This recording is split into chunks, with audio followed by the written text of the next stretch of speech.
Bonjour et merci de recevoir le pain de vie chez vous.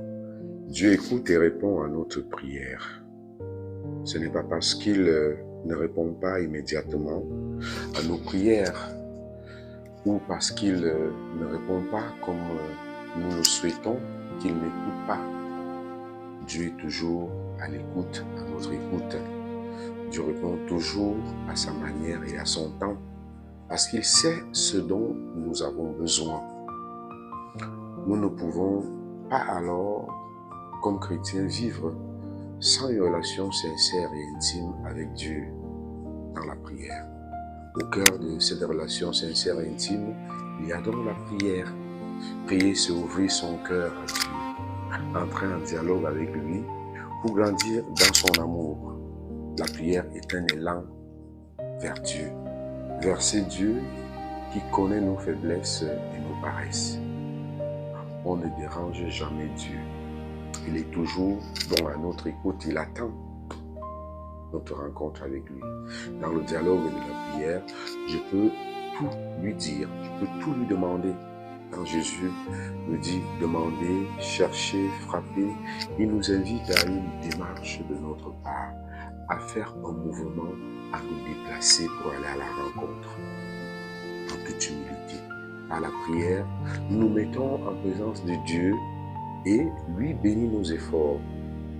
Et nous nous plaçons devant Dieu parce qu'il est la source de la vie. Par la prière, nous plongeons nos racines dans la source la plus profonde qui ne tarit jamais, pour accepter de lui que nos vies soient fécondes. C'est pourquoi toute prière est au service d'une croissance, d'une fécondité. Elle augmente notre capacité d'aimer, d'entrer en relation avec Dieu et avec les autres. C'est grâce à la prière qui nous relie à Dieu, source de vie, que nous avons la capacité de prendre l'initiative pour rejoindre nos frères et sœurs afin de les aimer comme Dieu aime.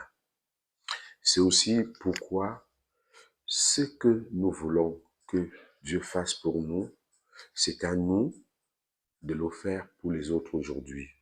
Si tu veux recevoir de Dieu, donne à tes frères et sœurs. C'est à travers nous que Dieu agit, soulage, guérit, console, réconforte, qu'il prend soin en ces temps de carême.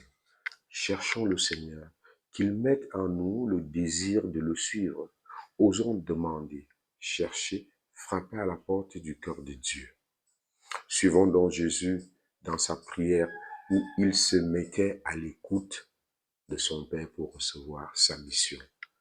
Puissent nos journées pendant ce temps de carême s'intensifier par ces élans de cœur vers le Seigneur, par ces moments de prière qui nous rapprochent de lui, qui nous rapprochent les uns des autres. À tous et à chacun, nous souhaitons une très belle journée.